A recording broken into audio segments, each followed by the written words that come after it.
Hello everyone, welcome to the Board Game Geek Show for June 2024. I'm Lincoln Demmerst, and tonight we've got Candice Harris, Eric Martin, and Stephen Bonacore joining us.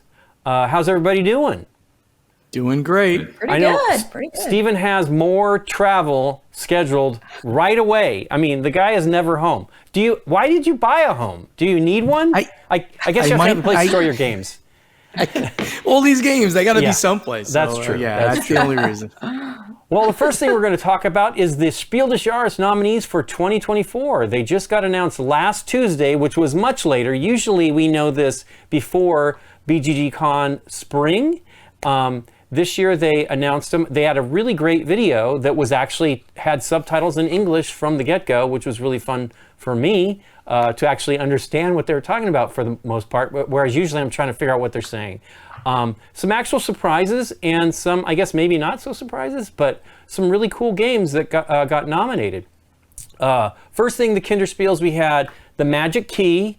That's from Game Factory. It's from Happy Baobab. Yeah, Happy Baobab is the original one, correct. Yeah. And then we have the Big and Small Gems from Schmidt and Wolfgang Warsch. And we have Taco Kitten Pizza Jr. And I've never played that one. I played the original one, which is fun. We just actually ordered those all for our focus. We do the BGG, on game night, we do the SDJ nominations on the show, and we had to order all those because usually they bring the games we don't have in the library to the con and then we could take them home. This time we had to actually order them, and I actually got them quite quickly from Amazon DE, which was shocking. And then we have for the Kennerspiel nominees, we have Daybreak, or E-Mission as it's known in Europe, from Schmidt Spiele and CMYK here in the US. We have Ticket to Ride Legacy of the West, or no, Legend of the West Legacy from Alan R. Moon, and yep. What were we gonna say? Is that close enough to the name, Eric? It's those words, not in that order. In that order, and then but I Alan think Moon, everybody gets it. Rob Daviau and Matt Leacock, which is exciting. Matt's got nominated in 2 games this year, and then we also have Guild of Merchant Explorers, which is very shocking. That one is 2 years ago here in the U.S. from AEG. Matt Dunstan and Brett J. Gilbert, but it only got into German this year, so or maybe last year, obviously. So that's actually some pretty interesting choices.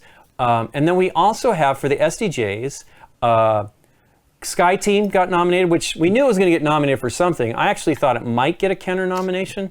It's not really that hard, but it is a little convoluted, tiny. But these are gamers in the jury now, really, seriously. Also, we got, and that's from Scorpion Masqué. We also have Captain Flip from Punk Play, which is, a brand new company from Thomas Provost is one of the folks. He was the founder of Repos. And then we also have... What's the third one? I can't believe I remember them all. In the Footsteps of Darwin. Oh yeah, In the Footsteps of Darwin, which was from Sorry We Are French, which I love. There's this Lincoln. There's this website. It's called BoardGameGeek, and this really amazing guy who does all of the he's right next to us here on the games.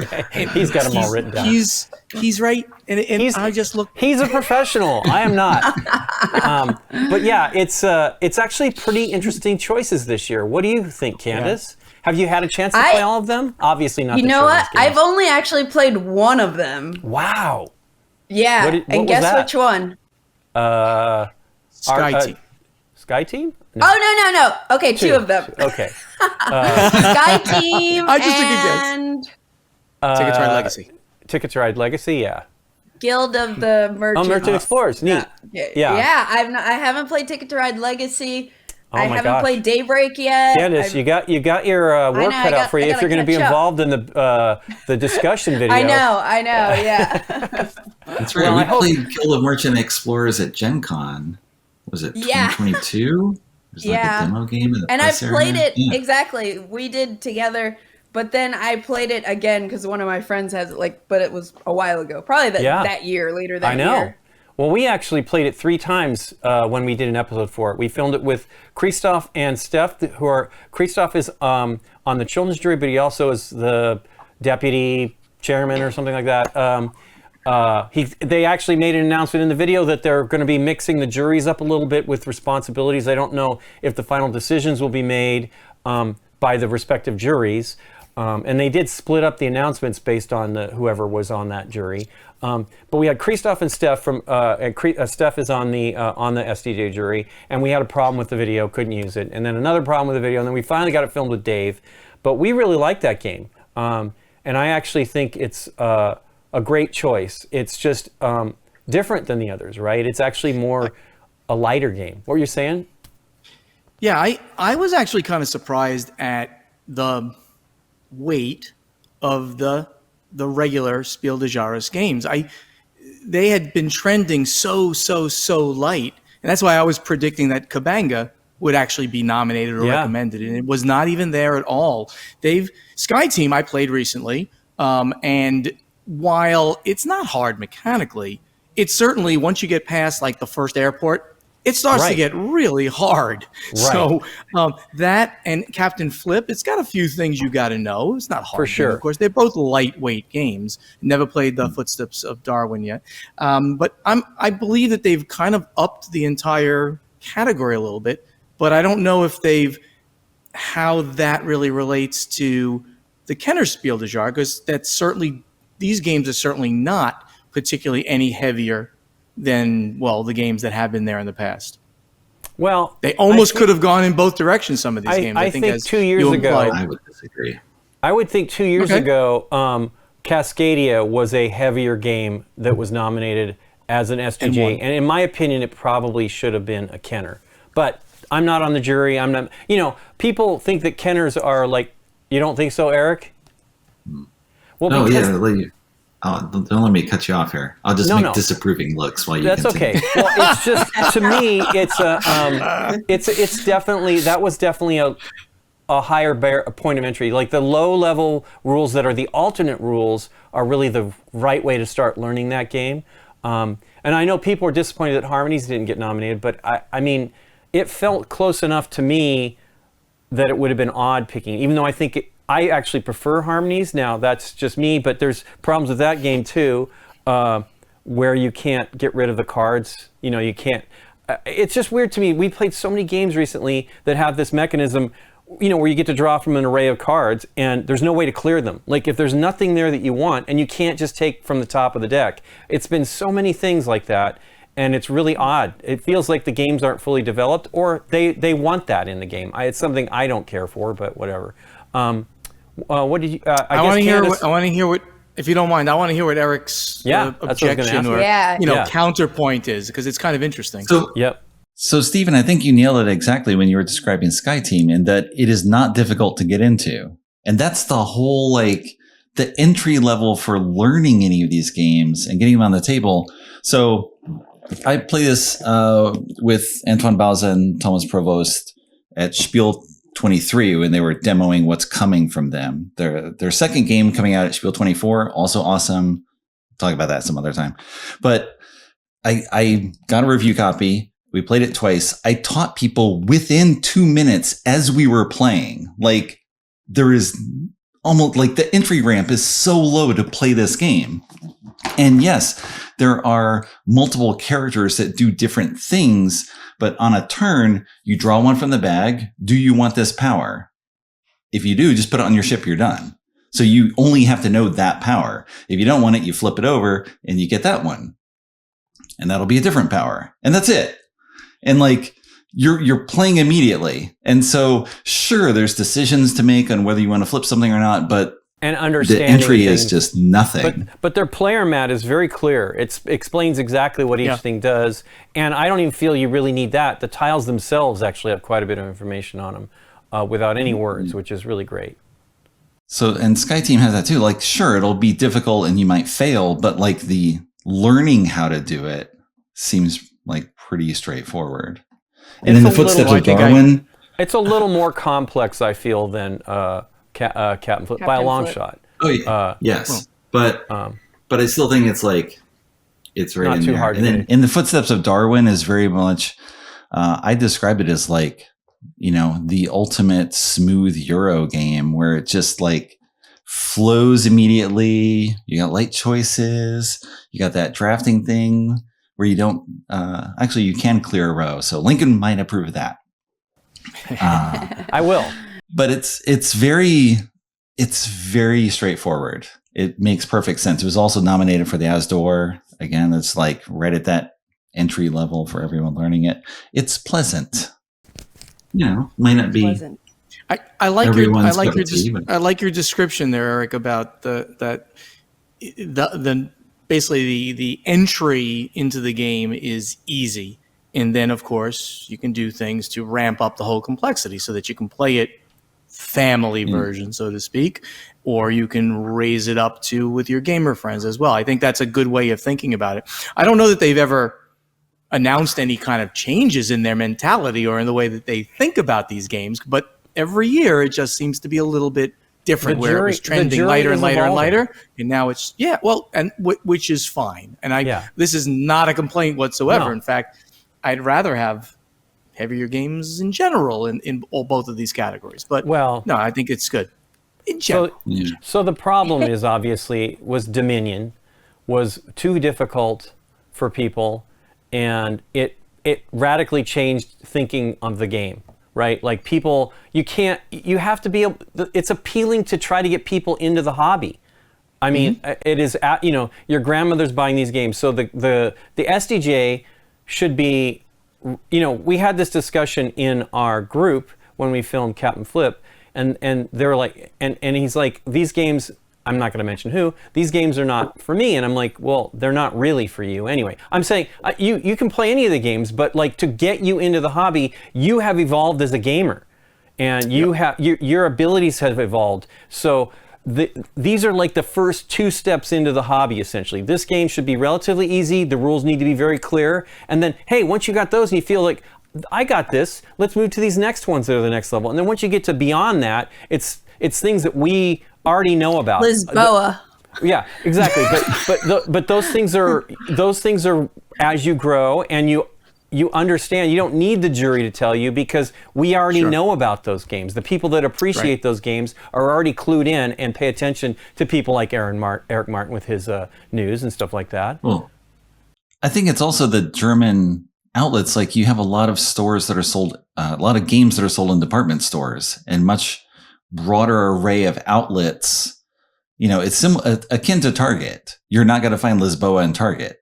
You're only going to find that if you go looking in a game store, which means you're already kind of you're already in, exactly.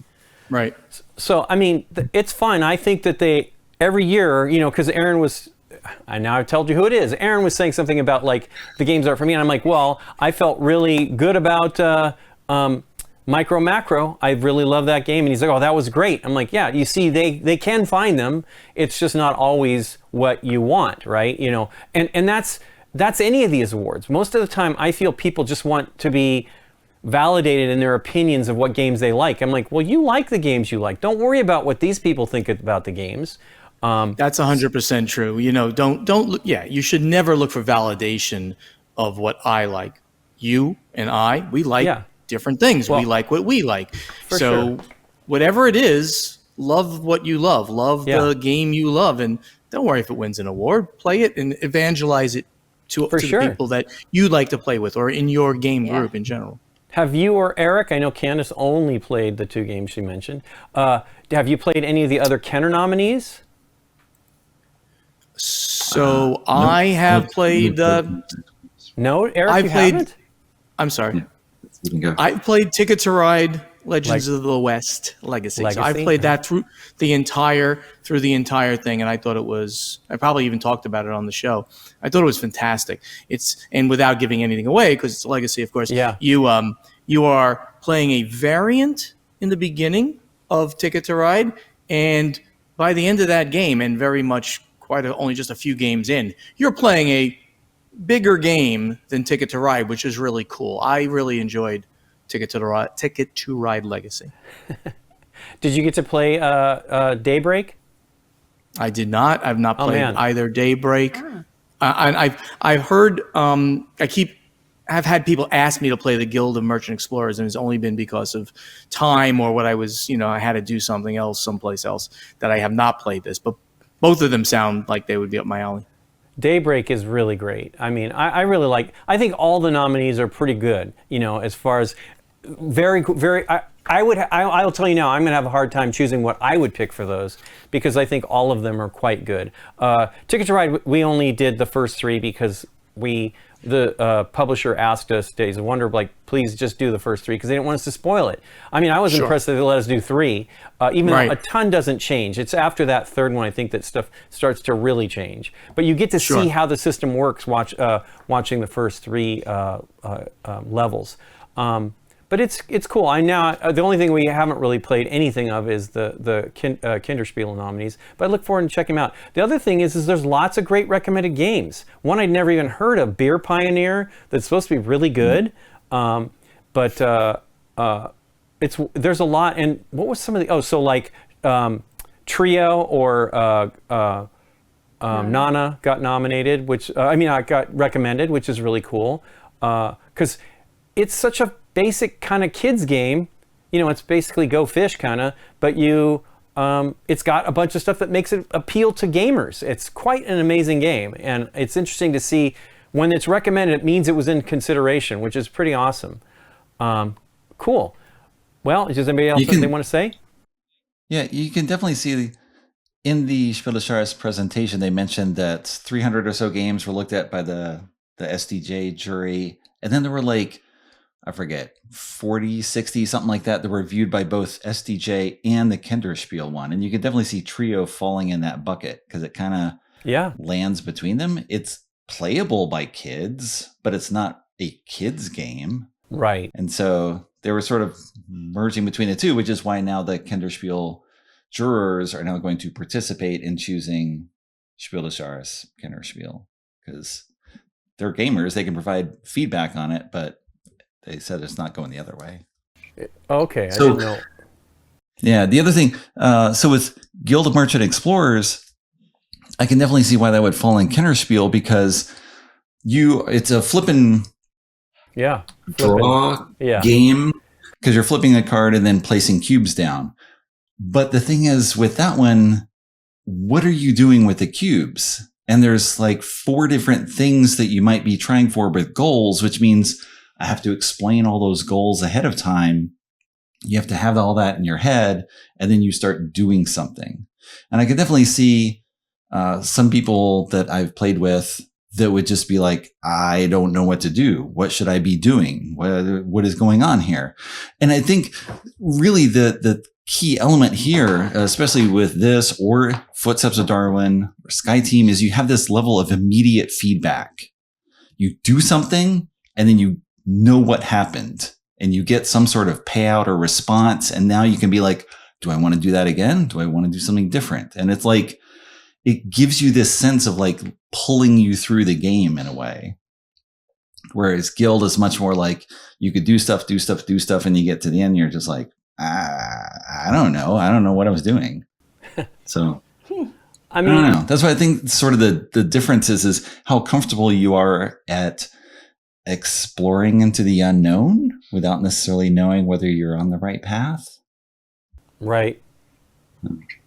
I mean, it's great, and I'm always looking forward to it. And I actually want to pay more attention this year, especially because we played so many of the games to the recommended games as well. Because I know there's some great choices in there, and it's interesting to see the depth. Maybe things have bounced back from the pandemic more so that there's more games to. For me, I wasn't certain. I mean, I felt Sky Team was going to get nominated, no doubt. It had to be nominated for one of the 2 categories. And then I had no experience with, other than seeing that it was Footsteps of Darwin about its As to Or. But I didn't, that's the kind of limit of that. Now, on the Kenner end, I definitely didn't think about Guild of Merchant Explorers. It's 2 years ago for us, right? That's an odd one. But it isn't, right? It's when the game comes out. We had 12, 15 years ago, Quirkle, which had been out for quite a few years, got picked up in Germany and won the award. That kind of stuff is interesting to see it moving around and getting picked up. Now that games are most of the time they come out internationally upon release, it's the best way for publishers to get games released. You get a bunch printed and it's all taken care of at once. It's still not 100% common, right? Which is exciting. No, which is why plenty of people are like, why didn't Faraway get nominated? And you're like, well, it's not in German. It's not in German, yeah. Don't even consider it for a second. That was the whole thing. I remember, I think it was with Azul. People were debating, like, is Azul going to get nominated or Sagrada? So I think that was like roughly the same window. And it's like, Sagrada's not in German. Like, just drop it from the conversation immediately. Not a possibility. Well, we had people asking me too, why isn't it nominated? I'm like, it's probably not in German, right? That is definitely the major point that you have to have for it to even get considered. Has to be published by a German publisher, which obviously will make it in German. An American publisher just can't throw German in the box. Sure, that will not. Sure, of course, it has to be available. Well, that's the other thing. Heat wasn't nominated last year, and it isn't again this year, because it's not available widely. It's only available at Thalia still. I think they had a 2-year agreement on that. And everybody's like, people are asking me, is that going to get nominated this year? I'm like, well, if people remember it, maybe next year they'll do it. I don't know. It's interesting. Because do they need a Kenner? Do they need an award? Because they're selling a ton of games. It sells out all the time. So, sure.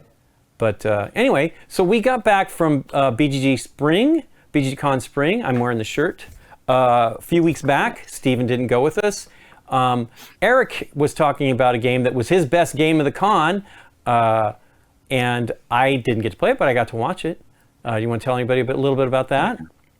That was Garden Guest, which I could grab off the table over there, but I'll just leave it. Watch his video. We can include a link up somewhere down below to the review.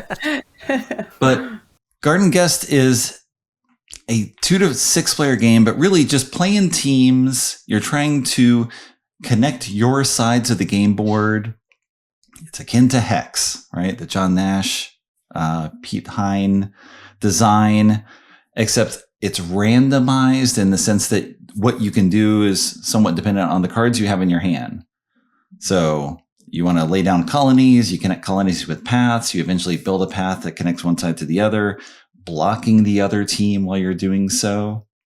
You can play as individuals, and I did play on my own with the original iteration of this game, Loomis, came out in 2015, and it was not as interesting. And I think it's really that element, playing with a teammate where you have some uncertainty of what you can do. You don't just, it's not an abstract strategy game where I'm planning. I've got 3 turns out. I'm trying to do all this, but it's much more like working with someone and trying to make it happen. And one of the actions you can do is you pass cards to your teammate. That's the only way you can communicate with them. So I give Candice a couple of cards and she picks them up and she's like, okay, what does Eric have in mind here? And do I even have the other cards that could make that happen if I do think I realize what he wants to do? And so Candice does something and it's like, okay, either she doesn't have the cards or she didn't know what I meant. And okay, we got to, work from that. Both. And so it's this real interactive element between the players that makes it highly engaging. Neat. So, did you play anything else that you were excited? I know you played it a lot, so, and you weren't there the full time. Did you play anything else that you were excited to play? I'm trying to remember. I think that's mostly what I remember. Okay. I played that eight times, I think, at the show. It was our opportunity to just play games we had played already, although we hadn't played Far Away, which we really liked. It actually has a feel to, when we were playing it, we played Dabawala on the show a little bit back from, that's available in Germany, but it's coming here in the States from Queen Games. And it felt very similar because you're loading your cart with these cards. Let's skip all that. Let's go to Candice before we go start talking about games we played. Did you have anything that you played at BGG Con? Yeah. Or that you had a good time, or anything that you did? I mean, seeing people was awesome. Lots of meals. We were on Our Family Plays Games stream, which was fun. I was one of the lucky ones who got an early copy of ARCs, so I brought it with me and I was able to play it with, I think I played it about 3 times. And so that was super fun. Eric played once. Yeah. That was super fun for me because I have now, I think, played the base game, not the campaign, about like 9 or 10 times. Wow. And it's so fascinating to me how every game feels different depending on how people are playing. And like when you play with leaders in lore, it gives everybody this like asymmetric kind of start, and you have a disadvantage and a cool ability, but the combinations kind of vary up the game so much. And one of the things that I love about ARCs is that the players, we are setting what scores each chapter, each round. We are getting to do it through this sort of trick-taking action selection mechanism. So, and it's also cool because it's like a space opera game, but it's not one where you slowly build up your empire and nobody's near each other, or we turtle up or whatever. It's like everybody is kind of in each other's faces from the start. Sometimes you care about combat, sometimes you care about resources. It depends on what we're scoring for the round. So that was really cool to play that and to show it to people. Like some people were super excited about it. They played it on TTS, so they were like excited to play the physical version. But besides ARCs, I would say the thing that kind of surprised me coming out of BGG Spring, I played with Steph and Michael and their friend, I think Jay is her name. We played La Familia, which is Capstone and is Feuerland. it Feuerland? Yeah. And it's a 2v2 area control game. And that's how it was originally like pitched to me. And I'm like, I love team games. I love area control. Like, cool. But I hadn't played it, and they were like, let's learn it and play it. And it has so much more going on with it because it's got this like heavy Euro kind of economics going on, and the action selection is like this really innovative kind of worker placement.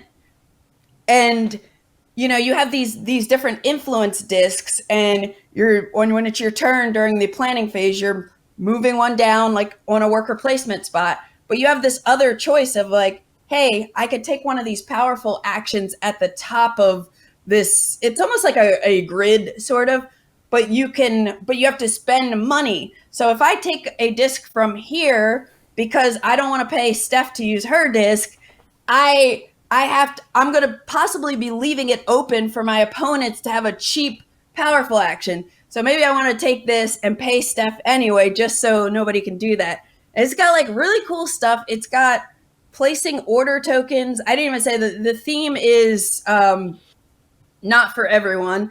It's about the Great Mafia War in Sicily in the 80s, I believe. And so you're placing these order tokens on the board. You know, you got your cubes, which are your soldiers in different regions, and your goal is to try to just get control of 3 or 5 mandamenti for if one player on your team does it, 6 between 2 people, and you win. But there's like all this stuff like with Game of Thrones and Forbidden Stars where you place order tokens, and there's a whole like bluffing element to it, and you don't know. It's like, oh, am I just resupplying and getting resources, or am I going to attack you right there or do something? So we all were really, really impressed, and I'm kind of looking forward to playing that one more. So that was La Familia. Cool.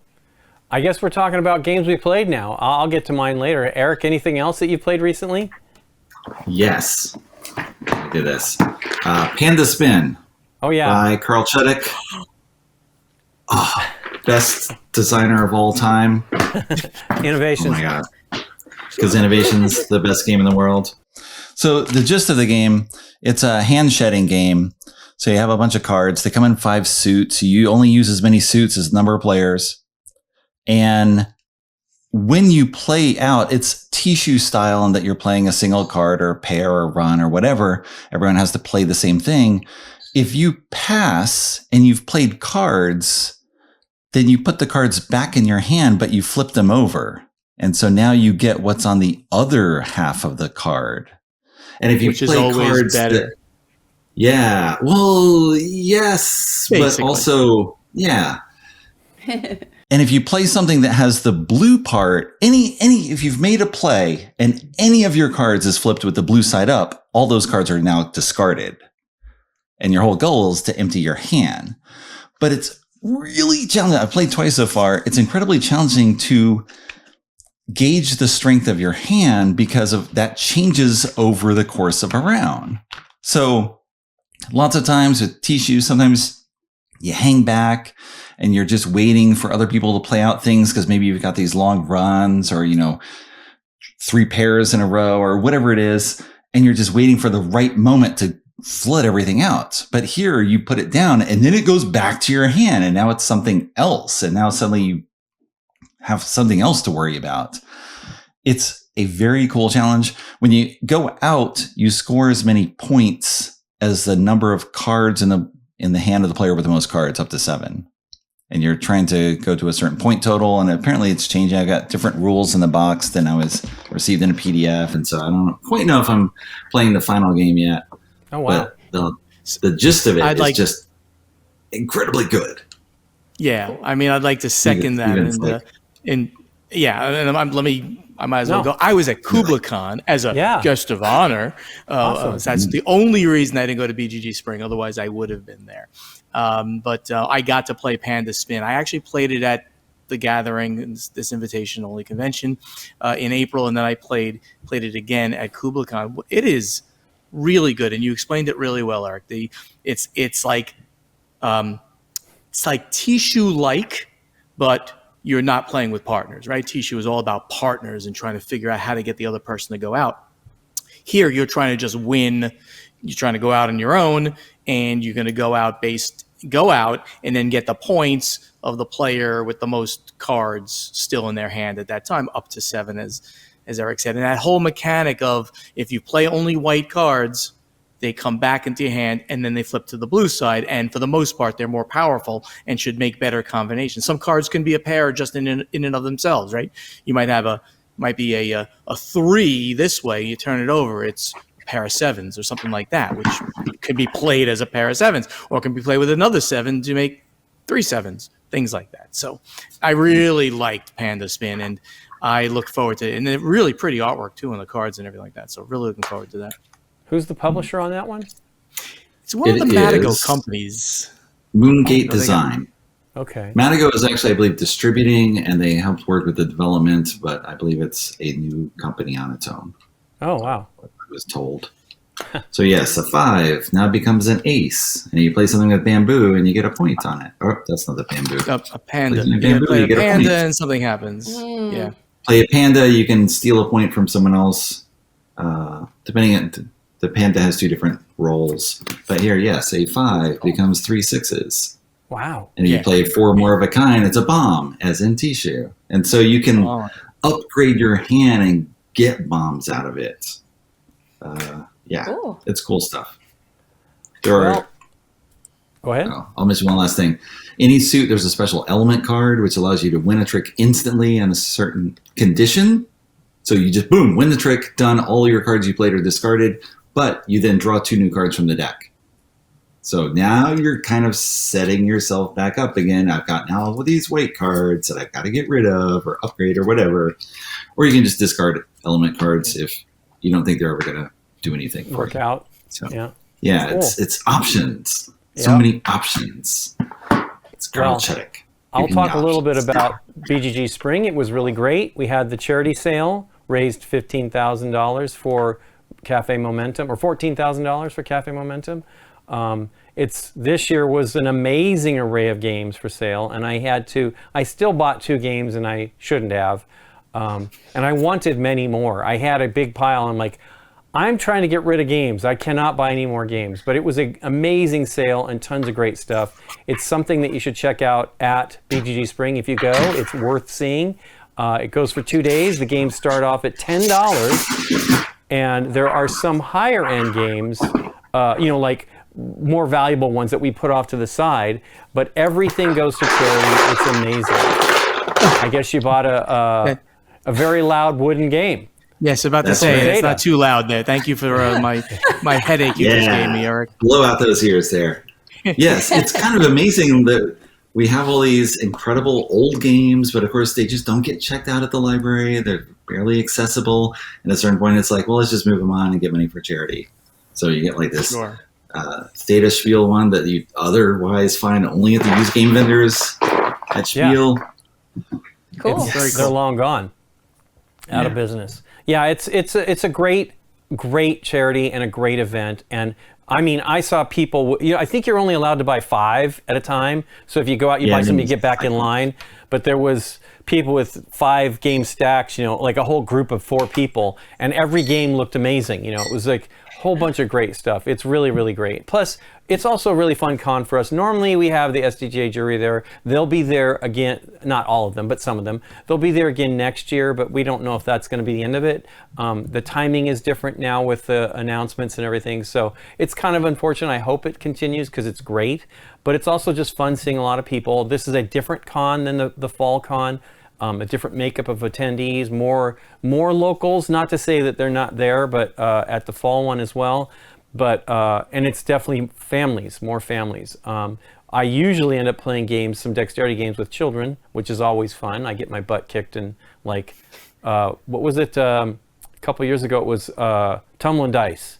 Little girl was beating me really well. It was amazing. But it's really awesome to go to. We, as I was saying, played a bunch of stuff, mostly things that we had played before that we were excited to just play again. But we also played, as I said, Far Away, which last time on the show I talked about Dabbawala and the challenge of, like, you're synchronizing with other players building your card up. Because then what happens is you get to the end of the 15 rounds, you then go backwards and you contribute cards that will determine the price of the goods on each layer. What I like about Far Away is it's very similar. You go backwards, I mean, not really, but you go backwards with what you've already played on your board, and then you start scoring. But I love it because, number one, you don't have to sync with other players, and number two, you kind of are in charge of your destiny a little bit better. There's more ways to, like, change gears and change stuff up, and I really enjoyed it. I still want to play more Dabbawala because I feel there's actually some interesting things in there. I had mentioned people before that I would love to play the different sized boards where there's actually more layers, and you actually have more cards that you're contributing to it. But yeah, those are great. There was some other games that we did not, as I saw Garden Guest, I saw that being played, and it looks very beautiful, and I'd like to try that one. But it's worth it, and it's a fun convention. Let's get to the news. I guess let's start with Steven. He's been a little bit more quiet than the rest of us. What have you got? Have I really been quiet? Well, we haven't. I mean, it's hard. It's hard to believe Steven. You're not shaking wooden cubes. Yeah. You didn't let him do his big long intro. I didn't. That's right. There was no intro of the 5-minute intro. Anyway, so nothing important going on at all in the industry. So this is controversial. So I don't know, and I will only move down the editorializing road if you'd like. I'll report the news only. So something that has been labeled Meeplegate is going on right now. Okay, so I'll state the facts. So a GameFound campaign was run by a company known as Cogito Ergo Meeple. I think they're from a Meeple. And the name of the game was also Meeple Incorporated, and I believe they had a Meeple shape on the front cover. Well, they received a cease and desist from Hans Im Gluck. And they ended up changing both the name of the game, removing the Meeple shape, and the name of their company even. Wow. So here are the facts. We've done a lot of coverage on Board Games Insider, and we're going to continue to do it. In fact, ourselves, Board Games Insider and BoardGameWire.com, I'll give them a shout out. Very good news, industry news stuff that they do over there. We've been both speaking directly to Hans Im Gluck about this, asking them very direct questions, and they have been forthcoming about it. So here are some of the facts about this. Hans im Glück created the shape that we call the meeple now. That is without doubt, because Carcassonne was the first one to use it. They created it. They never used the word meeple in any game, including Carcassonne, until 2019, which is when, in 2019, they were granted the trademark in Germany only for the use of the word meeple, trademark meeple, registered trademark, in Germany only, and the shape is also trademarked by them. In the UK, they had a non-board game usage of the word UK because Simon challenged Hans im Glück to say, no. This is 20 years past when you would have been able to defend this mark. You should not have the trademark for something that is in the vernacular of every gamer, being used for every piece of wooden person-like thing in every game. So they don't have it in the rest of the EU. They only have it in Germany for the word and the shape. So the question started to be, well, why would Hans im Glück go after this small company? And why now? And will they do more in the future? And we're going to be talking about this a lot on Board Games Insider podcast, and more editorializing that'll go on. You can probably take a guess at where I stand on this, but it's truly something that is kind of troublesome that they would say, no, we own that word and no one else can use it, when it's a word that we all use in every game. Every game on my shelf here have got meeples in them, and they even use the word meeple in them. Since 2019, this is a very interesting point. Since 2019, 40 games have been published with the word meeple in the title. 40 publishers have been created just in that amount of time alone with the word meeple in their name. 40 or 80, I forgot exactly. It was like 40 before that point and 40 after that point. So I don't know if you guys want to comment at all, if you want to leave it to my, later on when we cover this in more details. It's just interesting to me that it wasn't even coined by anybody at Hans im Glück. It was a gamer. Correct. And I am confused I should by also all of that. mention that. Go ahead. Yeah, sorry. I should also mention that literally they on their website recognize that they didn't coin the word, but they did create the shape, and nobody disagrees with that. It was created by the gaming community. There's an actual person who first used it, and then everybody ran with it after that. So why they felt they needed to do this. Now, they have made statements to why they believe they need to do this, that they're protecting it for everyone else's use, and they should not have people commercializing and making a lot of money on the word meeple, as Cogito Ergo Meeple was doing. They raised several $100,000 in their campaign. But I don't think that it's their job to do that. It's just not their job to do that. If somebody wants to use it, they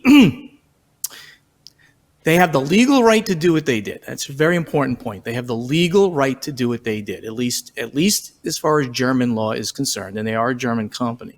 And then that would mean at least as far as games being sold in Germany. I do not know how it would apply to the rest of the EU, which are all very related. But why they decided at this point to do this, they say because it was being overly commercialized. That is essentially what they said. I have the opportunity to actually do an interview with the CEO of Hans im Glück, and I'm probably going to take him up on that offer. And so there'll be a lot more on this as we move forward. Interesting. You guys are very silent on this. You only want me to be the controversial one here? No, okay, no. fine. That's fine. Now, by the way, No. for the record, Hans im Glück is a great company. They've done a lot of great things in the industry. I do not have a torch and a pitchfork rushing up to their door right now. But the facts are the facts, and this is what has happened. Make your own call on what you want to do with it. What were you going to say, Eric? Yeah. I mean, Allison Hansel was the one who Yes. came up with the term. This was shortly after Carcassonne was released. I played with Correct. Allison back in early 2000s. I know the do person not who did know it. her.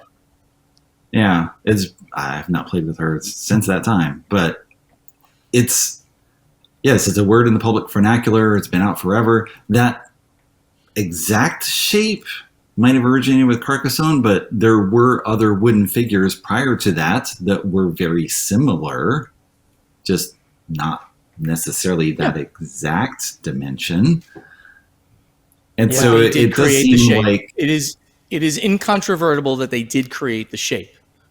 It Right. took them 20 years almost to create the design mark, the trademark for the design of that shape, Right. Yeah. which is and it odd, seems odd as well. Yeah, that's again like the horse is out of the gate, and you're just like, yeah.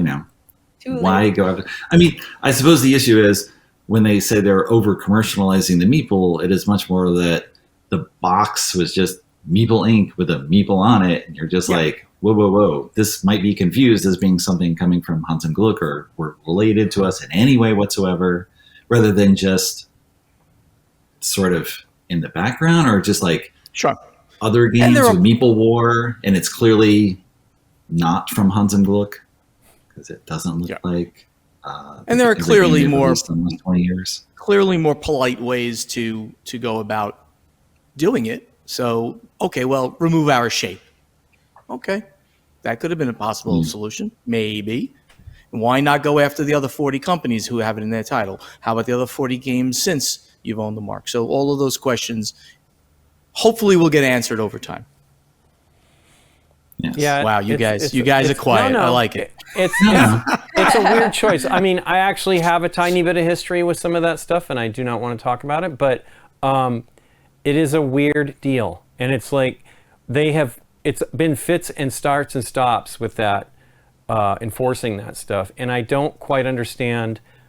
I particularly don't understand the copyright of the word because they didn't coin it. Many years later, it had been used in games prior to that. And it's very odd to me that that's the choice. I don't know, but I understand you don't want any confusion with Carcassonne. But if they didn't use that word until 2019, that correct. seems kind of arbitrary as well. That's correct. But it is very strange, and They I should don't. Go ahead, Candice. No. You finish your thought. No. It's just weird to me, and I mean I know the CEO. He's a great guy, and it's just very odd. I don't quite understand particularly seeing this after hearing rumblings of these types of things many years ago, nearly like 8 or 9 years ago, maybe even more. I don't know. It's been a while. And I thought, oh, I guess that kind of passed over. No, it hasn't. And I didn't realize they'd copyrighted it in Germany and the shape at that time either as well.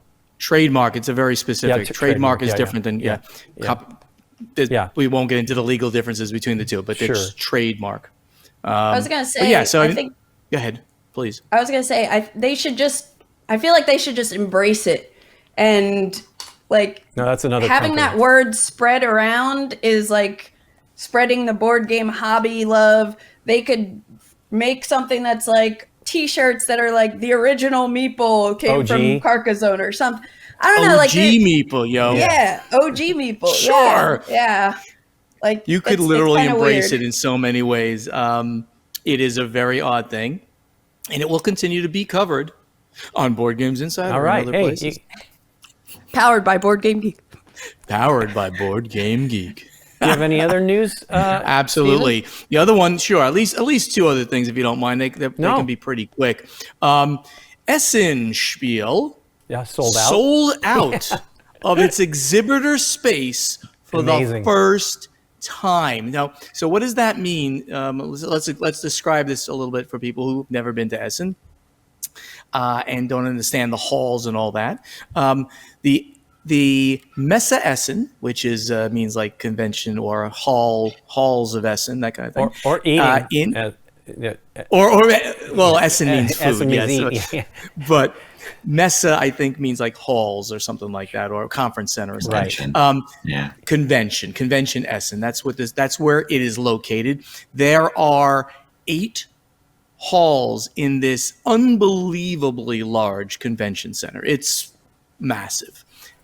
The Spiel has always been using, or for quite some time, has been using all the halls from 1 to 6, but not at full capacity. Many of those halls were not 100% full. They are now 100% full. Yes, there is a 7 and an 8, but those are used for various things like staging the humongous crowd that shows up, especially on Thursday, to rush in. So they're not using them for vendors, exhibitors. Yeah. They have now completely sold out every square millimeter of the space in halls 1 through 6. First time ever. What will they do next year? Will they somehow utilize that extra space that really does exist? Who knows? But this is kind of a great thing to hear, that from a convention perspective, and with the record-breaking Gen Con last year and Spiel last year and PAX Unplugged last year, our conventions, our in-person meetings, right? This is the way the community kind of builds on itself, which is wonderful. We are truly back post-COVID, and the hobby is as big and bigger than it ever was. So I was very excited when I read this news. It is pretty awesome. I think that they said it's 54,000 square meters for those 6 halls, I think it was. No, it's like 500,000, I think, is the number of square feet. 737,000 square feet. I can't even figure out what that would be like. It's like, is that the size of a football field? You know what I'm saying? I can't even figure out football field plus all of the space around it. I don't know how much, but it is big. When you're walking around there, you feel like you have walked miles and miles, or kilometers and kilometers, as they'll use there. It's That's great. Right. You can't walk miles. Yeah. It's forbidden. That's right. Any other news?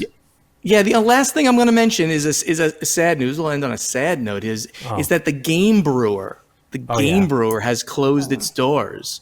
And they said that 7 years ago, they embarked on an incredible adventure, bringing you exciting and innovative board games, but every journey has its end. And we decided that the time has come to close this chapter. So due to, financial strains on the company, they have decided to simply end what they're doing. And they're asking everybody to go out and, if they can, buy some of their remaining stock. They have a goodbye campaign running on their website, gamebrewer.com.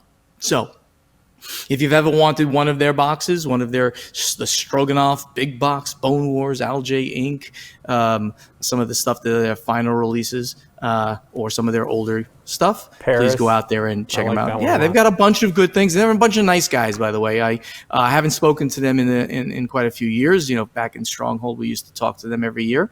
But no, it's sad to see that another nice company is going out of business. But that is sort of what happens in a business cycle. So sad to see Game Brewer going. And apparently, though, they will still have a booth at Spiel 24.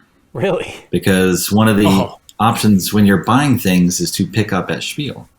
Oh, wow. So, they're one of those companies that's hogging space in the messe.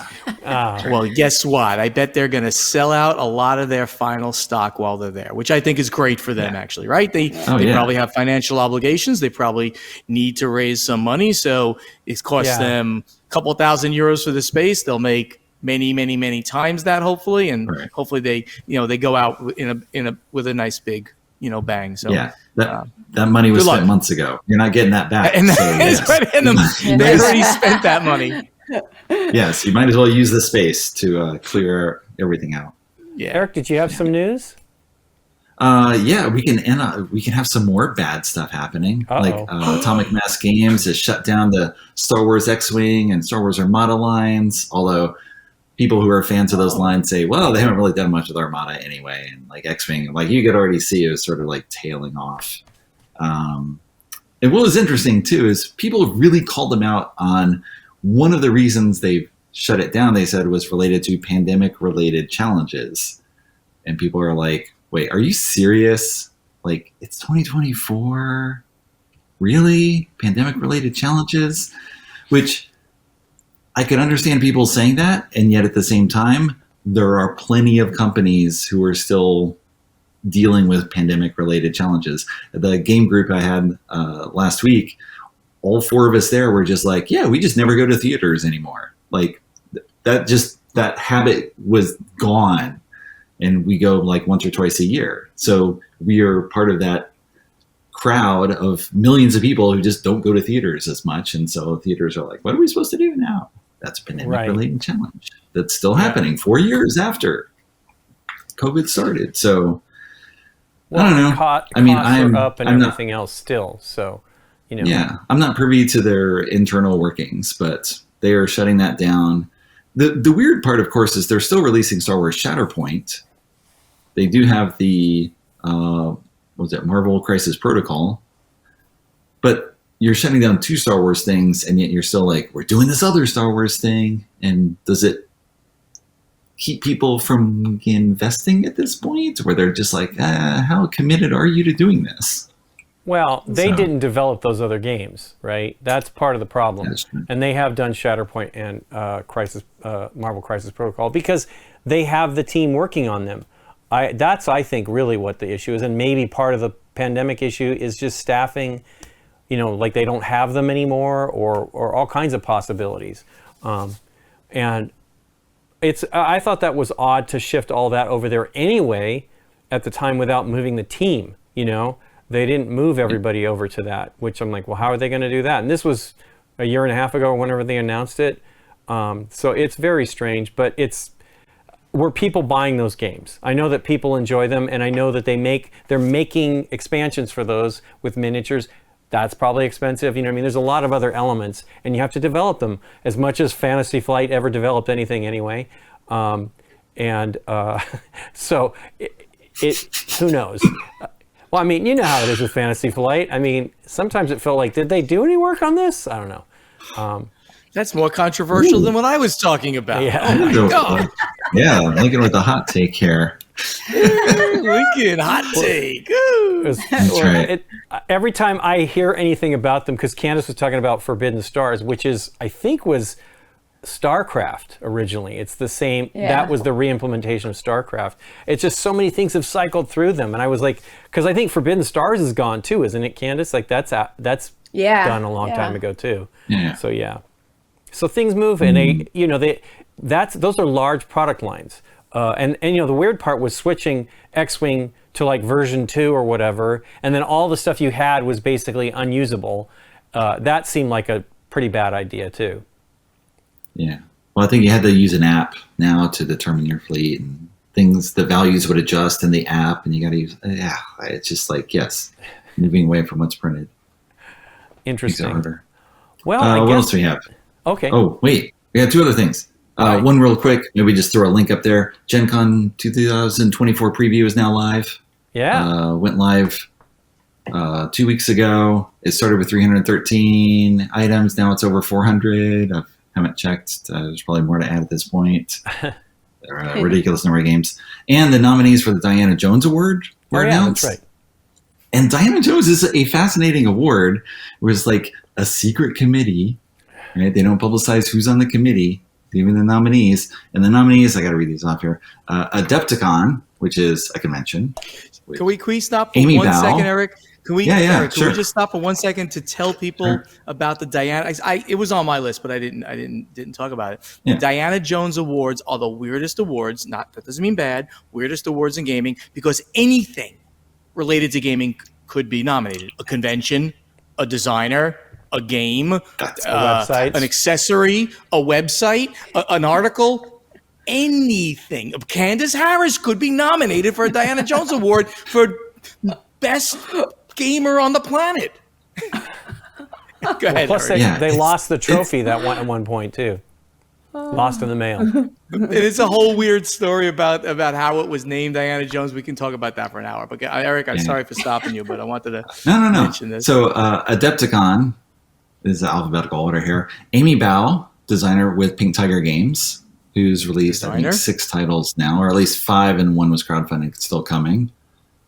So self-publisher. on here. Festival, it's a convention in Denmark. Okay. TTRPGs S for TTRPGs for Trans Rights in Florida. It was a charity bundle organized by Rue Dickey, where it's just Rue went out, contacted a lot of designers, publishers, put together this bundle of stuff that you could buy by donating money. You get all this stuff, raise lots of funds for a particular purpose, using games as a means to do that. Do that. So, Very cool. As Stephen said, it's a very unique circumstance that came up, but they want to acknowledge that and put that forward as something that's interesting to support. And the final one is the United Paizo Workers, which is the union of people who work at Paizo. So Paizo Publishing. So yeah, it's kind of all over the place, and it's interesting because you talk about the whole comparing apples to oranges, but this is like comparing apples to a horse to a cloud. It's not even thought experiments and not to make fun of them at all. Really not. It's just I'm sure they realize how eclectic, for the lack of another word, like eclectic that award is. Anything that is tangential in any way to gaming can be nominated, and no one knows who nominates them, and then they have a big award ceremony off-site at Gen Con at some like restaurant bar type thing. Yeah. So I don't know. Interesting stuff there. Well, cool. I guess does anybody have any specific things they want to talk about? We're good? Okay, well, cool. There you go. There's the BGG, the Board Game Geek show for June 2024. Thanks for joining us. And thanks to you for joining me, Stephen, Candice, and Eric. And hopefully you can join us again next month. Thanks, everybody. Have a great one. Bye-bye. Bye. Cool. Very nice.